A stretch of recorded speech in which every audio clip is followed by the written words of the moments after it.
For our next speaker, we do have Stephen Kinsella. He's the acting branch chief.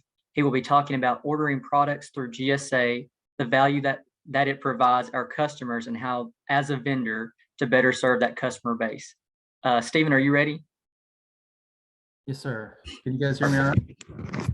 Can. We can hear you. Okay. I don't know if I'm showing up on video or not. I think my background's there, but it might be blocking out my everything else. But yeah, we see your background. We just don't see you. Okay. Let's go ahead, and then once we get to the end, I'll try to troubleshoot that a little bit. So, yeah. Hey,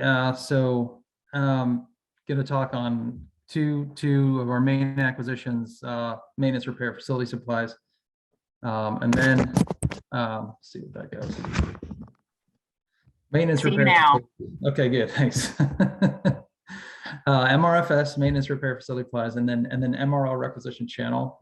And then I'll give some previews of a couple of upcoming projects we have that we're pretty excited about. And so for those of you who have sat on our monthly training, this will be a little bit of a repeat. You've seen some of this information before.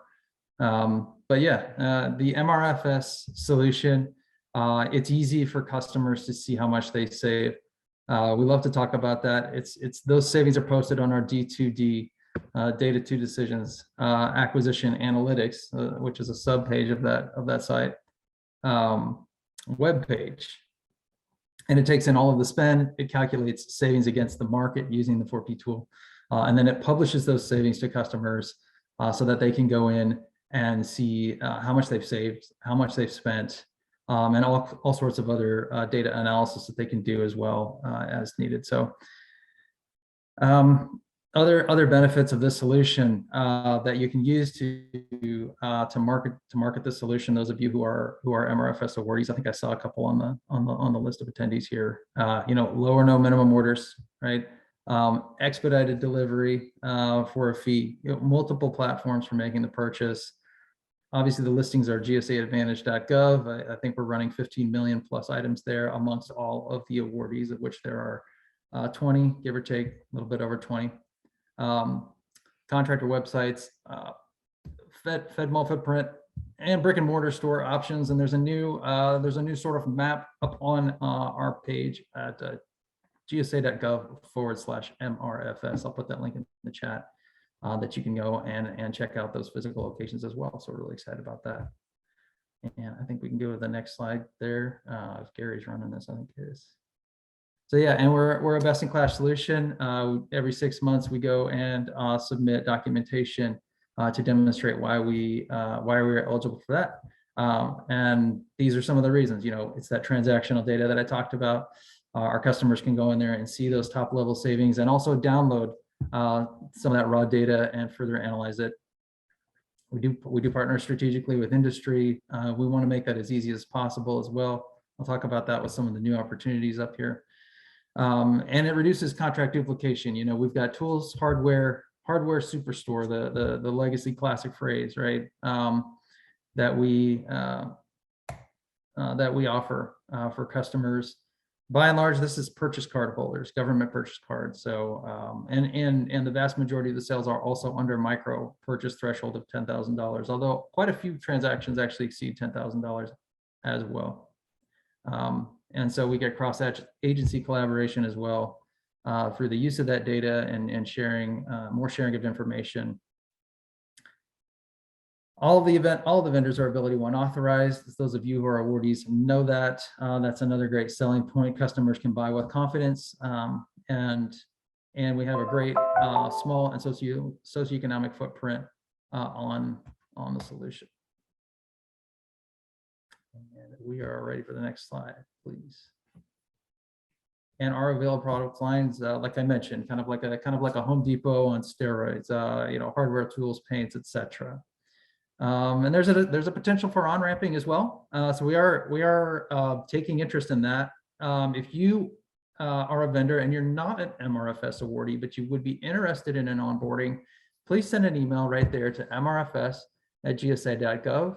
Our contracting officer, Jonathan Hankin, is there, and he'll be ready to take those in. Just doing some research about that right now, but there's a possibility for that. So I wanted to mention that here to this group.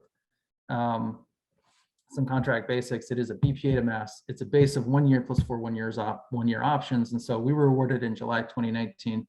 And so we'd be coming up on option year 3, I believe, here this July. And we're ready for the next one. Thank you. Yeah, so kind of stuff we mentioned before, different platforms. Vast majority are Smart Pay 3, government issued purchase cards. There's the link to that brick and mortar footprint I talked about, so you can go and see where in-store options are available. There's just a quick high level of our sales. This was through November 2021. I'm happy to say the December figures are up there, and I'm very happy to say that the November figures are up year over year.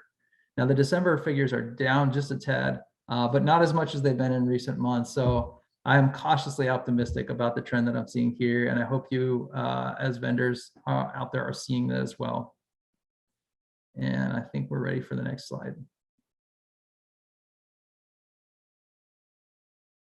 Yeah. Okay. So requisition channel, the other side, another channel, another way to pay, another way to get your customers' needs met, our customers' needs, right? So by and large, this is military. Army is our biggest customer by far, maybe 70% of our spend. Navy is second, and then Marines and Air Force after that. Mostly and initially, this was a national stock number vehicle, and it still is. 4,500 of our highest demand tools and hardware NSNs are loaded to this contract and will continue to be. This generation 2 was awarded towards the end of last calendar year and went live on November 9th, 2021. And since then, our vendors have done an outstanding job partnering with us to get more and more part numbers up onto GSA Advantage and GSA Global Supply, as well as FedMall.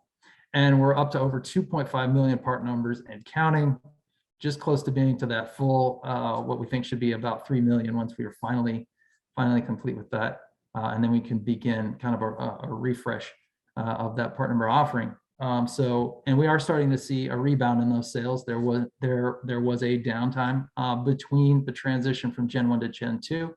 That was a necessary systems thing to kind of like take everything down, so then we could put everything back up. That was just Gen 2 specific, and now that's there. And so January, we did actually see a nice rebound on part number sales, and cautiously optimistic there. The NSN sales and our Army spend, our military spend is down in general. I don't think that's a secret. I think you all have been seeing that, but some cautious optimism with what we've seen just in January there. NSN batch add upcoming here for generation 2.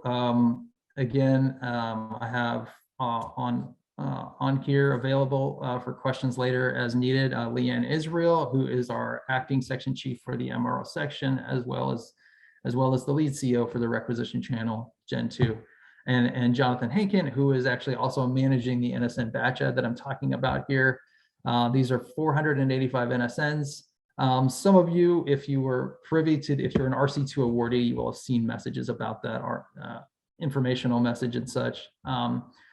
Definitely moving ahead with that. Watch for some official posting about an RFQ there in the near future. So, and this last piece is something I'm really excited about. InstaQuote for part numbers. There's a pilot phase. Some of you may be part of that. This Thursday is a little bit of a kickoff meeting for those pilot participants. Some messaging went out late last week. This is another vehicle for our customers to get their needs met. These are our requisitioning customers. So we have a fantastic footprint of Advantage, footprint of part numbers on Advantage, like I mentioned. This is a way to direct order, so the items don't have to be posted. It is an expansion on a kind of a phenomenon that we noticed early on. Some of our vendors were out there working, promoting their part number solutions to military customers. Those military customers were figuring out how to order those things directly. So this harnesses that energy that's already going on and kind of formalizes it and then expands it. And we're really excited to grow this. And this can also fit a really nice niche of open market items that aren't available from TAA compliant countries, but it can also leverage mass items as well. So looking forward to that pilot phase, and then as we learn from that pilot phase, we would absolutely be looking to expand it. So really excited about that. And I would say next slide, but I'm not totally sure if there is a next slide. Okay, one more. Yeah, there's our interact page for requisition stuff. There's our MRFS interact page for MRFS stuff. The next slide is might be the question slide. So there we are. Any questions about any of that? Thank you, Stephen. We do not have any. Oh, nope. Looks like one just came in. Yep. Nope, that was for the last slide.